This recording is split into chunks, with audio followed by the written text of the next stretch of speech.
Bismillah, alhamdulillah, salatu salam, rasulullah, sallallahu alayhi wa sallam, assalamu alaikum wa rahmatullahi wa barakatuh.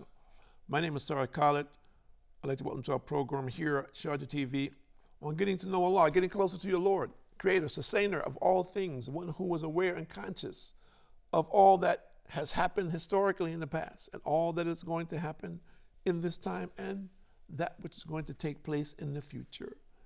And our primary concern is what is our condition today and what will our condition be tomorrow? Because what we're doing today is directly related to where we will stand tomorrow. And tomorrow meaning the grave when we come before our Lord. Yes, I know a lot of people says, man, don't talk about the grave. I've been sick. I feel like I'm dying. Now you're killing me. No. Think about it from this perspective. All of Allah says more or less that every soul shall have a taste of death. That means no one is excluded. So isn't it better for us to be aware of where we're going and what we're doing and prepare for it and do the things now in this life that will help us and try to refrain from doing those things which will harm us? And that's why we're talking about taqwa. Being aware and conscious of that which is beneficial and avoiding that which is harmful. This world, hereafter. And whether you like it, you don't like it, whether you believe it, you don't believe it, it will come to pass. Do not be among those people who laughed, for example, at the Prophet Noah. And Allah says in the Quran more or less that Noah, the Prophet Noah, salam, that he invited his people to the oneness of Allah for 950 years and they didn't listen to him and they laughed at him. And a very small number of people listened. I don't know, we have no idea of how many people existed at that time, but just imagine how many people you could talk to in 950 years. And they laughed at him. They made fun of him when he was building the ark, the ship. They laughed. So now you were a prophet just yesterday, and now, okay, you're a carpenter, huh? As an example. And he continued, and Allah had already cursed them that he was not going to save them. So don't be among those people. If you have never heard this story, then I suggest that you read it so that you can gain an understanding of what Allah subhanahu wa ta'ala did to people historically who were disobedient to him, and even though he sent the prophets of Allah to them to inform them and encourage them, to motivate them and to show them the correct path, they chose to be disobedient and negligent and many times attacked the prophets of Allah, and some even killed them. So imagine the condition of someone who killed the prophet. May Allah subhanahu wa ta'ala protect us from this and protect us from people who have this type of evil in their hearts. So think about it. What is your present state of affairs? Where are you today? If I were to ask you, your fear of Allah, what is it? Do you have any fear of Allah? Do you have any recognition of the fact that there is a Lord that you have to answer to, that you have to be accountable to, that you will not escape? Do you have this in your consciousness? If you do not, then we hope after this program that you will. And Allah says more or less in chapter number 5, Surah Al-Ma'idah, verse number 2, Bismillah ar-Rahman ar-Rahim. Help you one another in al-bir and taqwa, meaning virtue and righteousness and piety. But do not help one another in sin and transgression. Do not help each other in sin and transgression.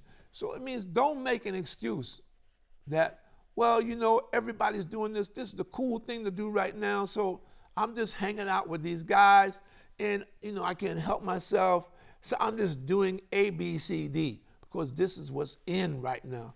You know, oh, you guys, you old school guys, you know, you old school, you know, you don't know what's happening now. This the 21st century pop. You lived in the 20th century. That's a long time ago. You guys are doing something different right now. This is the cool thing to do. He says, oh, really? Guess what, son? What you're doing, if you're disobeying the commandments of Allah, is going to lead you on the same path today as it did 1,400 years ago. The path of destruction. That's right. So Allah revealed the Quran 1400 years ago as the final revelation for all of mankind until the day of judgment. For all of mankind until the day of judgment. That means it doesn't matter where you are from in the globe, what language you speak, what cultural society that you come from. There's no consequence. If you want to learn to obey the commandments of Allah subhanahu wa ta'ala, you will learn. Allah will provide a means for you. And that means has been provided today like it has never been in history. So where you stand is up to you. Excuses? Well, excuses are temporary. You all have to go before Allah. We all have to go before Allah. So think about whatever excuses that you're making, if they are valid or not. And how long will they last?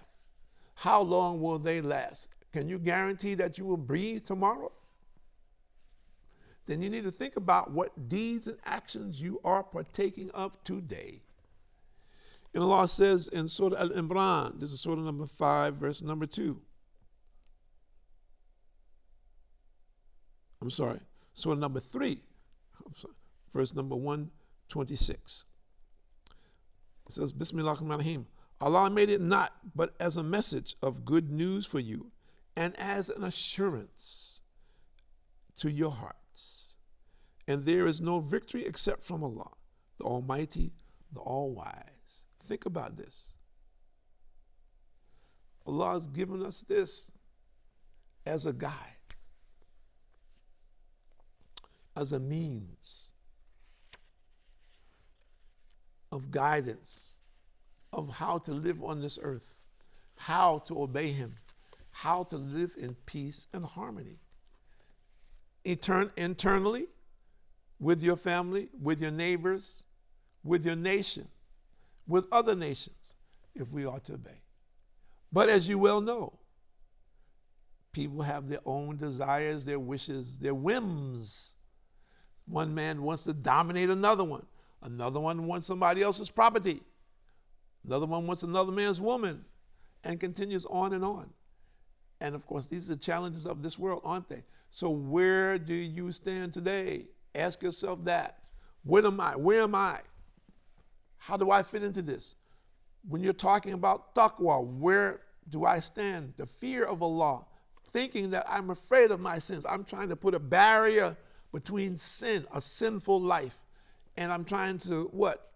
Make a building that is organized, systematically designed to obey Allah,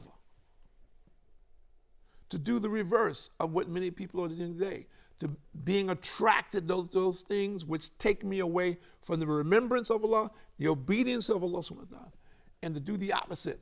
Put a building, a structure, whatever that might be, however you want to look at it, between those things that will harm me, those things which are not good for me, to understand what is not good for me, and to refrain from those things. Just like somebody says, I'm diabetic, and somebody puts a bunch of chocolate in front of them. He says, man, I know you like chocolate.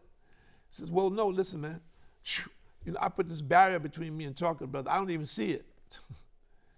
I don't know what you're talking about. As an example, I locked it out of my mind because for me, it's a killer. It will kill me. So similarly, I need to look at it even more intensely than that, because I'm talking about my eternity now. This is, a lot of people don't get this. I heard somebody talk about, well, there's a distinct difference between your faith and my faith. And, you have to live with the fact that, I have my faith and you have yours.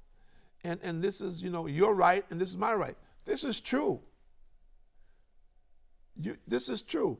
Everyone has his own individual right to whatever he believes in. The question we have to ask ourselves is, ultimately, where does it lead us? You say you have faith. Okay, your faith, where does it lead you? Where is it taking you? We need to understand that. It is important to understand that. And you need to have what? Reference. You need to have reference of where it's taking you. You have to have something where Allah says, this is where it's taking you. This is the methodology that I'm telling you to get to this point. Not something you want to do, or something someone else has told you to do, or someone else has written and says, well, this is the path, my man. This is the map to success. This is going to lead you on the path. It says, what path is going to lead you to? some worldly thing. And that's fine. We have to have things of the world. But we need to understand those limitations. And I'm not saying that we should not pursue them, but we must understand the limitations of the things of the world and not be deceived and distracted. Excuse me. And also, remember, Allah says that this world is a distraction. So where are we? Are we among the people who are distracted? Or are we among the people who are pursuing the path of truth and righteousness? The path that leads to eternal life, that leads to eternal paradise. We have choices. We have choices. And we need to have proofs. Allah revealed the Quran more than 1,400 years ago as what? The conclusion of revelation. What does it mean?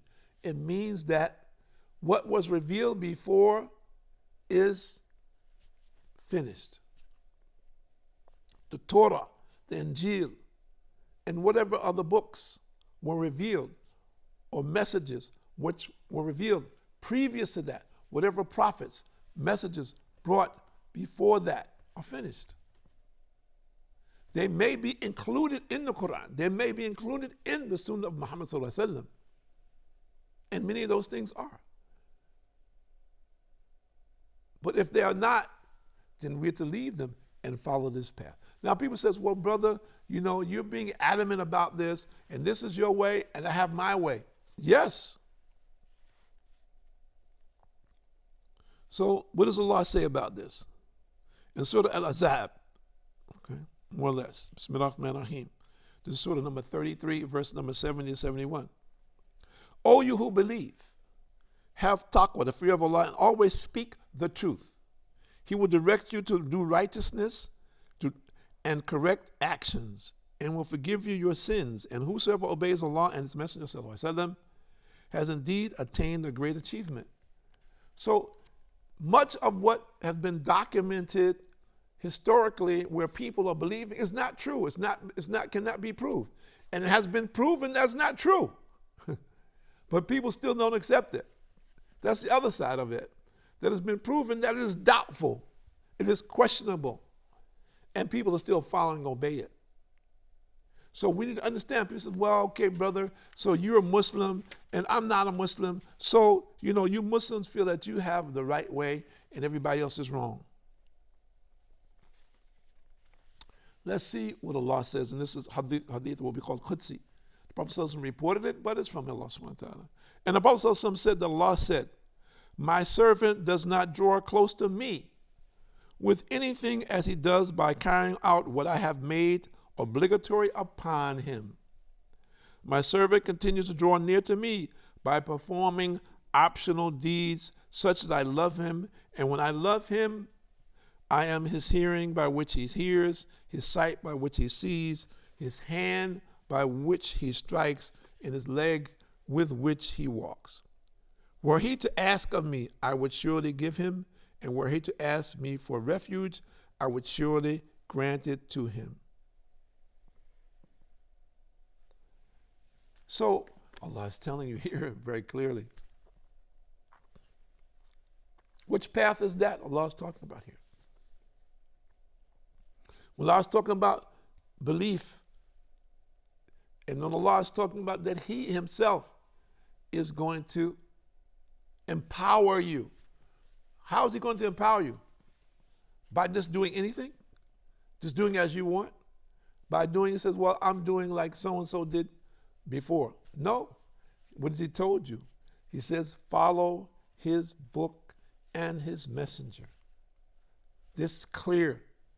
Follow His book and His messenger. The last and final messenger, Muhammad sallallahu alaihi wasallam. There are a lot of people, they can't get with that. But they say, well, you know, Muhammad sallallahu alaihi wasallam, he's an Arab. This is, we're in the 21st century. Look at the condition of the Arabs and da-da-da-da-da. And we says, we're not talking about the Arabs. We're talking about the book of Allah and His Messenger, sallallahu alaihi wasallam. This is what Allah says: obey Allah and obey His Prophet, sallallahu alaihi wasallam. He is the seal on the prophets. No more prophets coming, no matter what people are saying. No more books coming. Meaning, no, think about this. It's critical to understand this. There's no more prophets, no more books. Jesus is returning. Yes, He's going to return.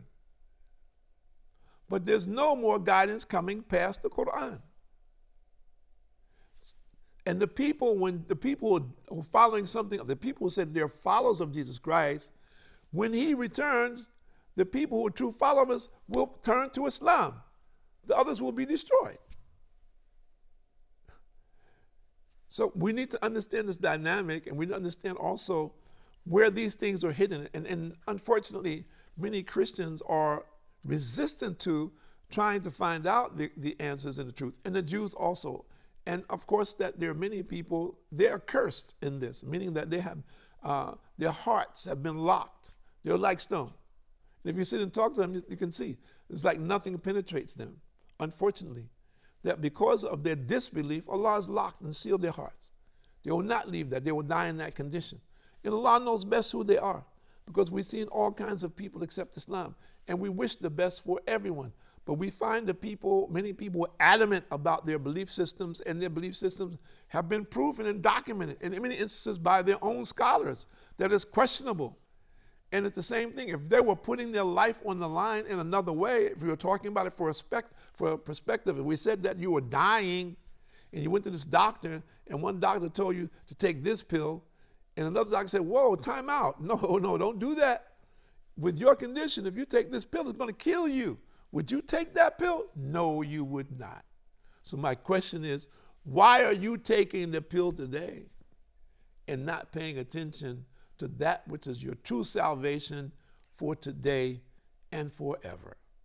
Do not lose the opportunity for your eternity based on your desires for the things of the world today. My name is Tahir Khalid. I want to thank you for joining us here at Sharjah TV on getting to know your Lord, getting closer to Allah, your creator and your sustainer. Think about it. Pray on it. Be serious about it. Time is running out for all of us. Assalamu alaikum wa rahmatullahi wa barakatuh.